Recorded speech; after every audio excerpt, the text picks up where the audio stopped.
Kevin was a very responsible 7-year-old boy, despite his young age. Kevin's parents were delighted with the caring and attentive child their son grew up to be. He could never pass by anyone in need of help. And that's exactly what Kevin did when he saw his classmate being attacked by a stray dog. He rushed to protect her. It was hard to say exactly what made the animal uncomfortable or why it chose to attack the girl. Perhaps the little girl provoked the stray dog's aggression somehow. Nevertheless, Kevin had no time to think, so he grabbed the first stick he could find and chased the angry animal away. In the process, the boy tripped over a boulder lying on the ground and fell to his knees.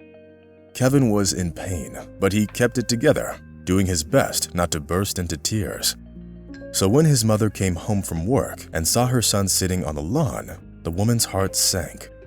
What again? What kind of story did you get into this time? What happened? How did you manage to hurt your knees so badly? Rachel asked with a pretend frown. Mom, trust me, I had to do it. Christina's just a little girl, and there were no adults around. She could have gotten hurt badly, you know? So I chased the dog away, Kevin said guiltily, explaining the situation. Son, that dog could have attacked you too. What you did was very dangerous. All right, let's go inside.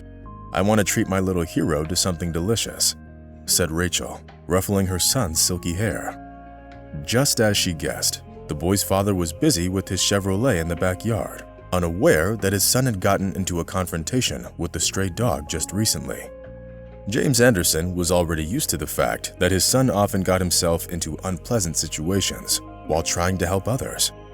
This could partially be because Kevin had been acting like an adult since he was 3 years old when he first started daycare. The teachers and girls in class immediately took note of Kevin's seriousness. Meanwhile, Kevin rarely got in trouble, which was a sign of his easygoing nature and good upbringing. When your son is in class, you can be sure that the day will be nice and quiet, said Mrs. Watkins once, who was Kevin's daycare teacher. Thank you.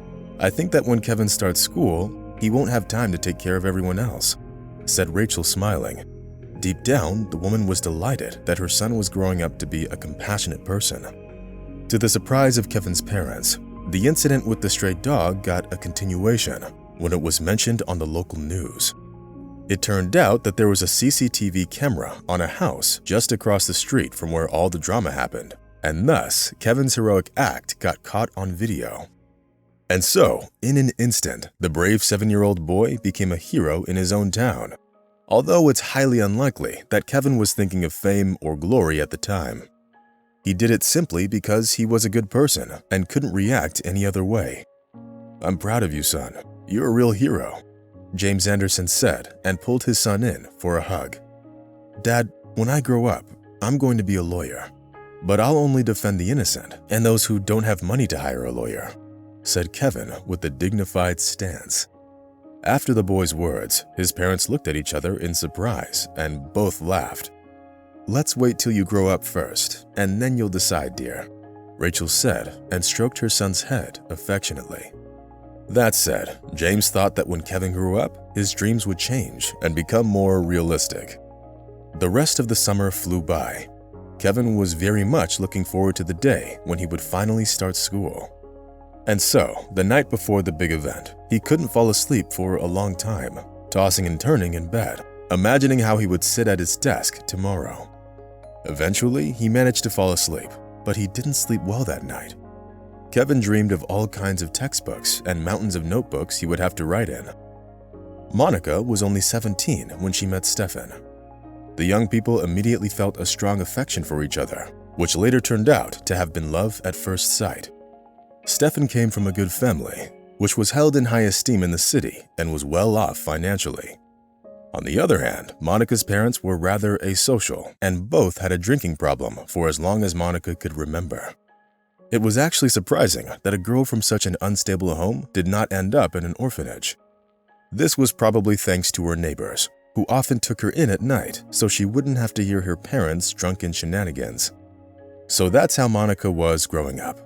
At some point, she became like a daughter to almost all the residents on her street. Despite her harsh reality, the girl grew up into a stunning young woman who made men stop on the street to admire her beauty. So when Stephen Goodman saw Monica in a supermarket, he fell head over heels for her. Stephen introduced himself, and before they knew it, they were walking down the street and then having a stroll through the park together. Monica couldn't hide her admiration as she listened to the young man, who turned out to be a great conversationalist. She liked the calm and sensible Stephen. She always felt comfortable and very relaxed around him. After that memorable encounter, the young people started dating. They saw each other almost every day and felt an irresistible mutual attraction. And when Monica turned 18, her boyfriend introduced her to his parents. Stephen decided to make the introduction because he was planning on marrying Monica, since he could no longer imagine his life without her. Unfortunately, the dinner was uncomfortable and tense, and Stephen's parents didn't like their son's girlfriend. Mrs. Goodman was the most upset, since she imagined a completely different person by her son's side. "Son, what do you want with that poor woman? Would you look at her? She dragged you down to her level and ruined your career. Listen to your mother, break up with her, and find yourself a worthy partner," said Mrs. Goodman, anxiously looking into her son's eyes. "Mom, I'm an adult now, and I have the right to make my own decisions. I don't need your advice here, thanks," Stephen replied rather harshly. Unfortunately, Monica came into the kitchen and heard part of the conversation. The woman blushed as she realized that her potential mother-in-law didn't like her at all. "What are you even thinking? He's only 20 years old. He has his whole life ahead of him. He needs to work on his career first, and you're forcing him to marry you," Mrs. Goodman blurted out angrily, looking at her son's girlfriend straight in the eyes. Monica could barely contain her resentment, so she said a dry goodbye and walked out into the street. Tears streamed down her blushing face, but they didn't bring the unfortunate woman any relief. Fortunately, Stephen rushed after his fiancée and didn't let her feel abandoned. The young man was shocked by his parents' reaction. He had no idea that his bringing Monica over would cause such a scene. Realizing that he could no longer count on his parents' support, Stephen decided to find a modest home where he could live with his beloved. Monica supported him completely and even got a job as a salesperson in a flower shop to help Stephen provide for their little family. Meanwhile, Stephen went to work as a cab driver in a company that hired anyone with a driver's license. 3 months into their marriage, Monica found out that she was pregnant. Stephen was thrilled. The man wanted his unborn child to have everything they could ever need, so he decided taking double shifts, working 20 hours a day behind the wheel. Time passed. The due date was getting closer, and Stephen's exhaustion became all too apparent. Unfortunately, as Monica was giving birth to a beautiful baby girl, Stephen got into a car accident that claimed his life. The woman wanted her husband to be the first one to see the newborn baby. Needless to say, Monica was devastated when she heard about Stephen's death. She felt as if her life was over. She was afraid she wouldn't be able to raise her daughter alone. Thus, by the time she went home from the hospital, deep in her heart, Monica had already made the most fateful decision of her life. It was partially caused by the fact that Stephen's parents blamed her for the death of their son and refused to help their granddaughter, whom the loving mother named Molly. Monica was deeply depressed. She was losing her mind. She was desperate and didn't see a way out. Wishing to save her daughter from a miserable life, she changed her baby one last time and put her in a stroller. She also put inside a bottle with formula and a blanket with the girl's name embroidered on it. Monica also put a note in, asking not to be judged for her decision and explaining that she didn't have the means to raise her daughter. Then, after kissing Molly on the cheek, Monica took her daughter to the city park, where she left her in the bushes near the central alley. The woman wiped away her tears as she walked away, realizing that she was never coming back. What Monica didn't know was at that exact time, a 7-year-old boy was returning home from his first day at school, and he was walking right down that alley. The weather was cloudy and it was raining. The 7-year-old Kevin was walking deep in his thoughts and didn't immediately realize where the strange sound was coming from. At first, he thought that it was an abandoned puppy whimpering, but when he pushed aside the bushes and saw the stroller, his heart sank. Kevin grabbed the stroller and pushed it towards his house without a moment's hesitation. It's hard to say what James and Rachel Anderson must have felt when they saw their son pushing a stroller. "Mom, Dad, I found an abandoned baby in the park.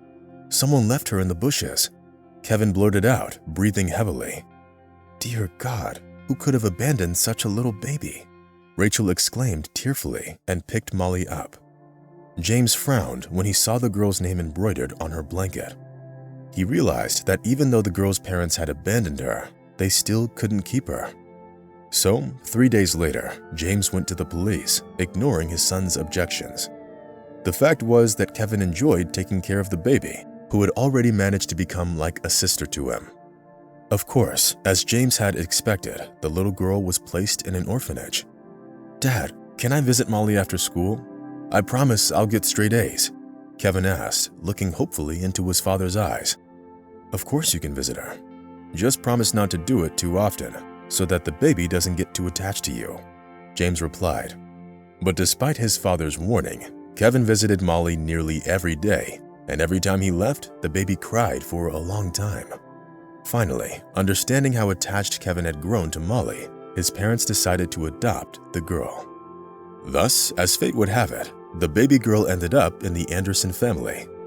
Kevin was beyond happy when he heard the news, as he always rushed home after school to play with his sister. Molly couldn't comprehend it yet, but she brought new emotions and joy into the life of the Anderson family, making it take a new and exciting turn. The family never managed to find any information about Molly's mother. The only reminders of what had happened were the embroidered blanket with the goodbye letter written by the desperate woman. It's worth mentioning that Molly was surrounded by love and care in her new family, which guaranteed her a safe and happy future. And even several years later, when Molly got a little older, she continued to see James and Rachel Anderson as her parents and their son Kevin as her brother.